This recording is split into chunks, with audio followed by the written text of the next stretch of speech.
ఏంటి మన హైదరాబాద్ దిల్సుఖ్ నగర్లో బ్రహ్మసూత్ర శివలింగం ఉన్న శివాలయం ఉందా?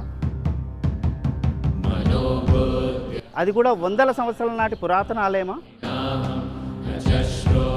సాక్షాత్తు శ్రీరాముల వారిచే అర్చించబడిన శివలింగమా? సార్ మీ అభిషేకం స్వామిని నమస్కారం చేసుకున్నంటే కోరికలు తీరి ఇతర మతస్థులు కూడా వాళ్ళు కూడా సంతానం కలిగింది, ఇక్కడ పూజ చేసి వాళ్ళకి సంతానం కూడా కలిగింది. ఇక్కడ శివుని మీద ఇట్లా చుట్టుకొని సేమ్ వెనకాల ఉంది కదా, సేమ్ నాగాభరణ పెట్టింది అట్లనే ఉండేది. చాలా సేపు ఉండి అవి సడన్ గా అందరు చూస్తే మాయమైపోయింది.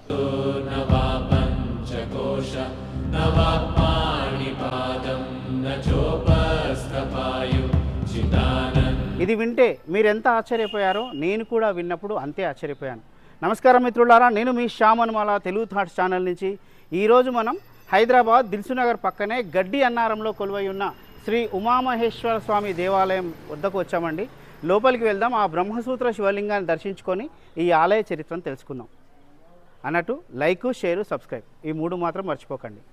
ఓం నమ శివాయ అనే కామెంట్ కూడా పెట్టండి. భగవద్గీత ద్వితీయాధ్యాయము సాంఖ్యయోగము 57వ శ్లోకము. యః సర్వత్రానభిస్నేహః తత్తత్ప్రాప్య శుభాశుభం నాభినందతి నద్వేష్టి తస్య ప్రజ్ఞా ప్రతిష్ఠిత. భావం: స్నేహ వ్యామోహాలు లేకుండా వ్యవహరిస్తూ శుభాశుభాలు కలిగినప్పుడు సంతోషం, ద్వేషం పొందకుండా ఉండేవాడే స్థితప్రజ్ఞుడు. దిల్సుఖ్ నగర్ గడ్డి అన్నారంలో ఉన్న ఈ ఆలయానికి చేరుకోవాలంటే దిల్సుఖ్ నగర్లో బస్సు దిగి లేదా స్వంత వాహనాల్లో వచ్చేవారు కూడా వెంకటాద్రి థియేటర్ దాటగానే పక్కనే ఉన్న గల్లీలోకి వెళ్ళి ఇలాగే ఈ గల్లీ వెంట వెళ్తే ఎడమవైపు శివాలయం కనిపిస్తుంది. ఈ ఆలయాన్నే పాత శివాలయం అని కూడా పిలుస్తారు. ఇక దిల్సుఖ్ నగర్ నుంచి వెనక వైపు శివగంగా థియేటర్ వెళ్ళే రూట్లో నుంచి కూడా వెళ్ళొచ్చు. లొకేషన్ లింక్ డిస్క్రిప్షన్లో ఇస్తున్నాను, చూడండి.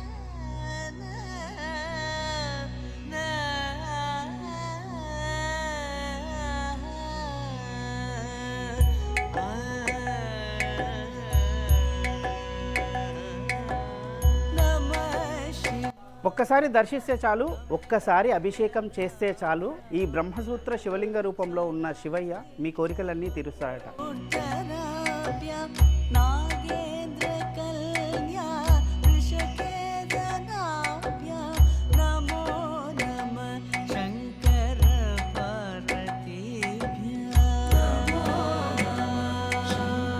చూడండి, ఇక్కడ మనకు ప్రత్యేకంగా కనిపిస్తుంటుంది ఈ ధ్వజస్తంభము. ఇది రాతితో ఉన్న ధ్వజస్తంభం అండి. కొన్ని వందల సంవత్సరాలుగా ఇలాగే ఉందన్నమాట. చూడండి, ఇక్కడ విశేషం ఏంటంటే మీకు ఈ ధ్వజస్తంభం మీద నందీశ్వరుని విగ్రహం ఉంటుందండి. చూడండి, మీకు కనిపిస్తుందా? నందీశ్వరుని విగ్రహం ఉంది. ఇలా ధ్వజస్తంభం మీద నందీశ్వరుని విగ్రహం ఉండడం అనేది కూడా చాలా అరుదైన విషయం. అయితే ఇలా ఎక్కడుంటుందంటే వీరశైవులు ఏ ఆలయంలో అయితే శివుడిని ఆరాధిస్తూ ఉంటారో అక్కడ ధ్వజస్తంభం మీద ఈ నందీశ్వరుడు ఉంటాడట. ఇటువంటి ఆలయాలు చాలా తక్కువ ఉన్నాయండి.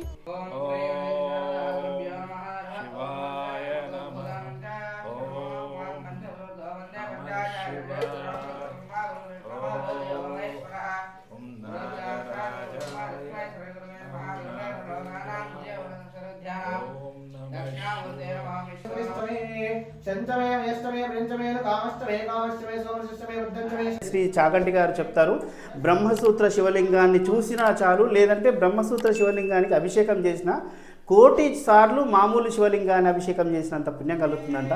ఈరోజు నాకు ఆ భాగ్యం కలిగింది. ఇంత భాగ్యం మరి హైదరాబాదు నట్టనడిబొడ్డున దిల్సుఖ్ నగర్ దగ్గరలో గడ్డి అన్నారంలో ఇటువంటి ఒక బ్రహ్మసూత్ర శివలింగం ఉండడం ఒక అదృష్టం. అయితే మనందరి అదృష్టము. దాన్ని నేరుగా మన చేతులతో అభిషేకం చేసుకోగలగడం మరింత అదృష్టం అండి.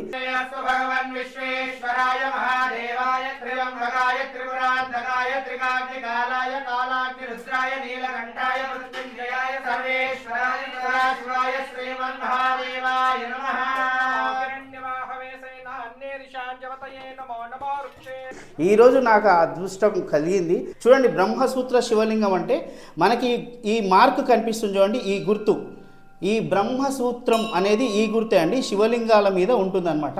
ఇటువంటి శివలింగాలు అరుదుగా ఉంటాయి చాలా, ఈ బ్రహ్మసూత్రం ఉన్న శివలింగాలు. మరి ఇక్కడున్న ఈ బ్రహ్మసూత్ర శివలింగం అంటే ఇది సుమారుగా కొన్ని వందల సంవత్సరాల పురాతనమైన శివలింగం. అంటే కొన్ని లక్షల సార్లు, కోటి సార్లు అభిషేకానికి నోచుకున్న శివలింగం. అంటే ఎంత శక్తి నిబిడీకృతమై ఉంటుంది ఈ శివలింగంలో ఒక్కసారి ఊహించుకోండి. కొందరు చెప్తున్న దాని ప్రకారం త్రేతాయుగంలో రాముల వారి హస్తము తగిలిన శివలింగం కూడా ఇది, ఆయన స్వయంగా అర్చించిన శివలింగం కూడా అని చెప్తున్నారంటే చూడండి ఎంత విశేషము ఇది. నిజంగా ఇటువంటి అద్భుతమైన శివలింగము మన హైదరాబాదు నడిబొడ్డున దిల్సునగర్ దగ్గరలో గడ్డియన్నారం ప్రాంతంలో ఉండడం అనేది అందరి అదృష్టం అండి.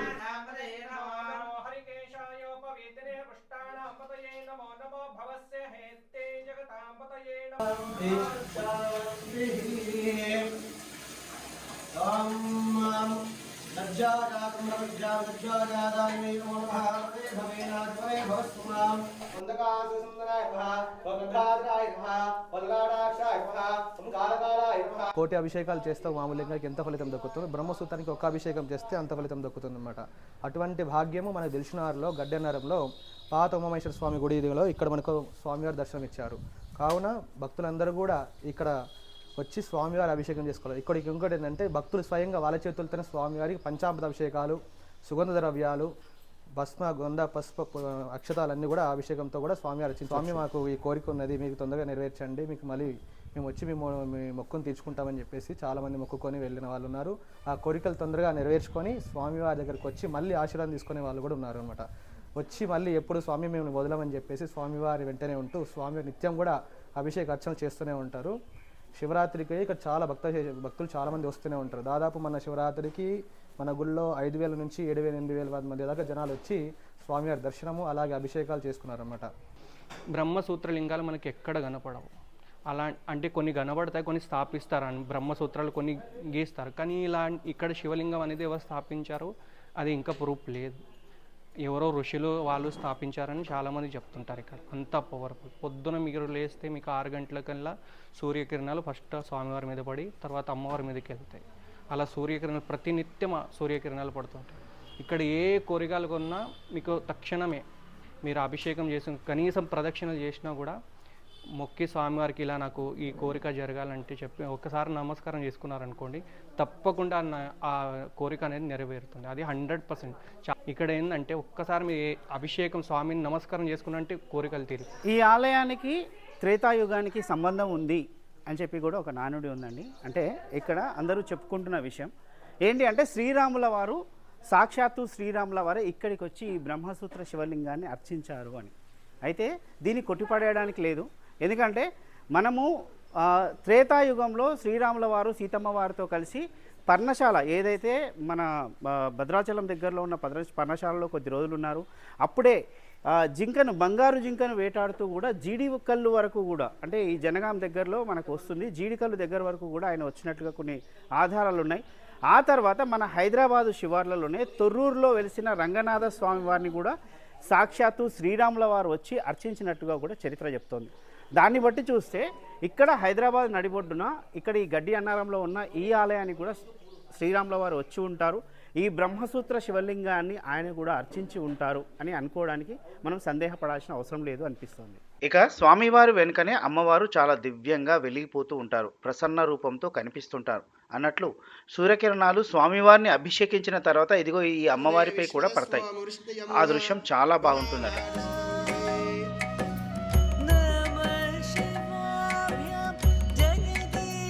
ఇక్కడ ప్రతిరోజు 2 పూటల ప్రత్యేక అభిషేకాలు జరుగుతూనే ఉంటాయి ఈ బ్రహ్మసూత్ర శివలింగానికి. ఇక ప్రతి సోమవారం ఈ అభిషేకం మరింత వైభవంగా జరుగుతుంది. ఈ ఆలయానికి వంశపారంపర్యంగా ఉన్న ధర్మకర్తల్లో ఒకరైన లింగాల బసవరాజు గౌడ్ సోమవారం జరిగే అభిషేక కార్యక్రమాల్లో స్వయంగా పాల్గొంటారు. సోమవారం మధ్యాహ్నం జరిగే అభిషేకం తర్వాత అలంకరణ చూడడానికి కన్నుల పండుగగా ఉంటుంది.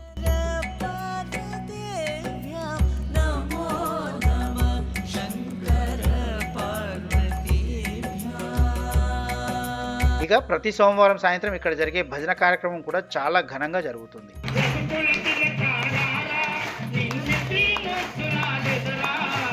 మా వంశస్థులు, లింగాల వంశస్థులు దీన్ని సేవ చేస్తూ ఉంటారు. మా సిస్టర్స్, మా అన్నలు, మా బ్రదర్స్, మా చిన్నాన్నలు, మా చిన్నమ్మలు, మా అత్తలు అందరూ మ్యాక్సిమం చాలామంది మా ఇంటి వాళ్ళు చాలామంది అప్పటి నుంచి సేవ చేస్తూ ఉంటారు. వాళ్ళు సేవ చేసిన వాళ్ళందరికీ ప్రతి వారికి మంచి జరిగింది తప్ప ఎటువంటి చెడు జరగలేదు. అందరికి శుభము. స్వామి ఎప్పుడు కాపాడుతూ ఉంటారు.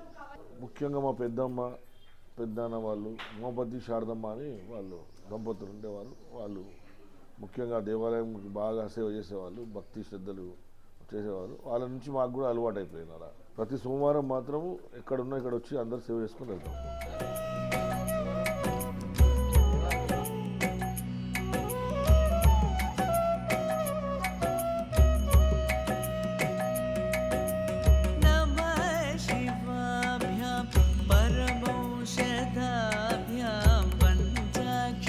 మా పెద్దలది తాతల మేము వాళ్ళు ఎప్పుడు పెట్టారో తెలియదు మాకు.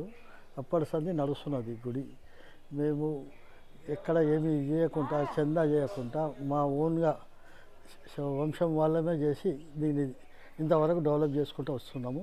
ఇప్పుడు ఒకటి కళ్యాణం కూడా ప్రతి మాస శివరాత్రి నాడు కళ్యాణం కూడా పెట్టినాం. భజన సాయంత్రం సోమవారం నాడు సాయంత్రం భజన కూడా పెట్టినాం. ఆయన ఇచ్చిన దయతోటి మేము అంతా క్షేమంగా చేసుకుంటున్నాం, అంతేగాని.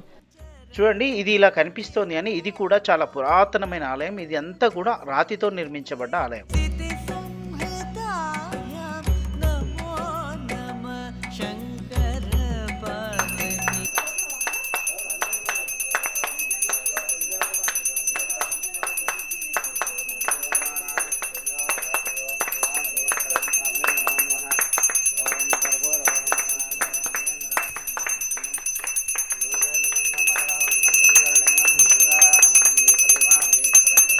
నేను 5 సంవత్సరాల నుంచి స్వామివారి సేవ చేస్తాను. ప్రతిరోజు బ్రహ్మముహూర్తం 4 గంటలకు వచ్చి ఇక్కడ సేవ చేయడం జరుగుతుంది.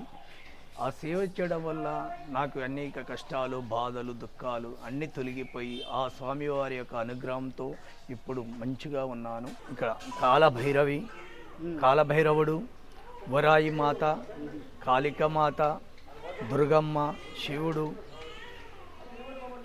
అనునిత్యము వారికి కూడా సేవ చేస్తున్నాము. 400 సంవత్సరాల పురాతన ఆలయము. అలాగే ఇక్కడ ప్రత్యేకత సూర్యకిరణాలు నేరుగా శివుడి పైన అలాగే అమ్మవారి పైన పడడం మేము కూడా దర్శించుకునేటప్పుడు చాలా ప్రత్యేకతగా అనిపిస్తుంది. ఇది మా సౌభాగ్యంగా భావిస్తున్నాం.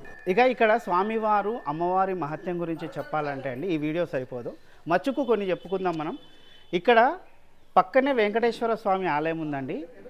అక్కడ ఒక అంటే ఈ మధ్యలో 2 ఆలయాల మధ్యలో ఒక పుట్ట ఉండేదట. అయితే నాగుపాము మధ్యాహ్నం వరకు కూడా అక్కడ ఉండి వెంకటేశ్వర స్వామి వారి దగ్గర, ఆ తర్వాత ఇక్కడికి వచ్చి ఇక్కడున్న శివలింగానికి, అంటే బ్రహ్మసూత్ర శివలింగం అంటే అది కూడా, ఆ బ్రహ్మసూత్ర శివలింగానికి చుట్టుకొని పడగ విప్పి కనిపించేదంట. అది సాక్షాత్తు దేవతా సర్పం అని భక్తులు నమ్మేవారు. ఎందుకంటే ఆ కనిపించే సర్పం అకస్మాత్తుగా మాయమైపోయేదట. అది ఇక్కడ విశేషం. ఇక మరో విశేషం ఏంటంటే రాత్రిపూట, అది కూడా అర్ధరాత్రి పూట అమ్మవారు గజ్జల సౌండ్, ఇక్కడ శబ్దం వినిపిస్తూ ఉంటుందంట. అప్పుడు ఈ గోడ లేకుండేది, గోడ ఇంతవరకే ఉండేది, ఇంతవరకే ఉండేది. ఇంకా ఇది ఈజీగా వచ్చేది అనమాట. ఈజీగా వచ్చేసి ఇట్లా వెళ్ళిపోయేది మొత్తం. ఇట్లా వెళ్ళిపోయి మనకి కనిపించేది కాదు. మేము భయం కదా అంటే, అట్లా సర్పం అంటే భయం అని మేము ఇంకా ఇక్కడ వచ్చేటోళ్ళం. మళ్ళీ అప్పుడు ఇక్కడ నుంచి చూసేవాళ్ళం. ఇక్కడ శివుని మీద ఇట్లా చుట్టుకొని సేమ్ వెనకాల ఉంది కదా, సేమ్ నాగాభరణ పెట్టింది అట్లనే ఉండేది. చాలాసేపు ఉండి అవి సడన్గా అందరు చూస్తే మాయమైపోయేది.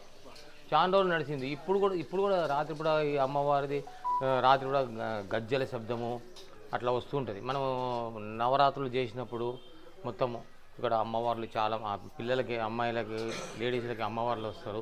ఇప్పుడు మనం నైట్ పూట కరెక్ట్ 12 ఆ టైంకి వస్తే గజ్జల సౌండ్ వినబడుతుంది గుడిలో. ఇంకా మనము నైట్ టైంలో గుడికి ఇట్లా వస్తే మన వెనక ఎవరో వచ్చినట్టు, ఇట్లా పాము వచ్చినట్టు అవి తెలుస్తుంటాయి. ఎవరో తొంగి చూస్తున్నట్టు మనకు అవన్నీ కనిపిస్తూ ఉంటాయి.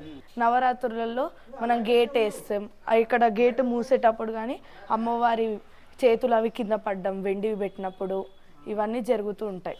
ఇక్కడికి వచ్చే వారందరూ ఇతర మతస్థులు కూడా, అంటే చెప్పొద్దు, ముస్లిమ్స్ వాళ్ళు కూడా ఎక్కడెక్కడ నుంచో నల్గొండ డిస్ట్రిక్ట్ నుంచి వచ్చి వాళ్ళకు సంతానం కలిగిన ఇక్కడ పూజ చేసే వారందరూ ఇతర మతస్థులు ఉంటారు. చెప్పొద్దు, ఎవరైనా భక్తులు ఉంటే 3 గంటల నుంచి ఎక్కడెక్కడ నుంచో నల్గొండ డిస్ట్రిక్ట్ నుంచి వాళ్ళకు సంతానం కలిగి ఇక్కడ పూజ చేసి వాళ్ళకి సంతానం కలిగి వాళ్ళు వస్తూ ఉంటారు.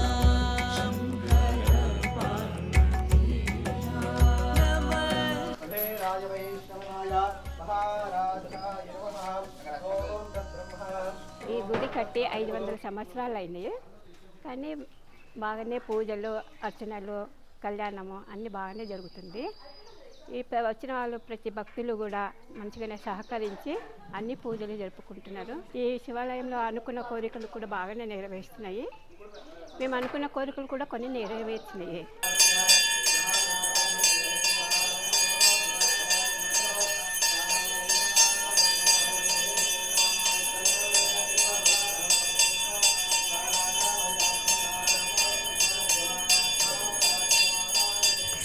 उमामहेश्वर स्वामी महाराज की जय, बोलो पवन सुत हनुमान की जय, बोलो सीता रामचंद्र भगवान की जय.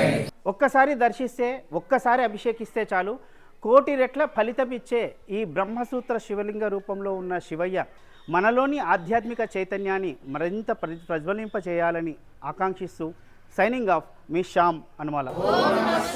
ఓం నమః శివాయ, ఓం నమః శివాయ, ఓం నమః శివాయ, హర హర మహాదేవ.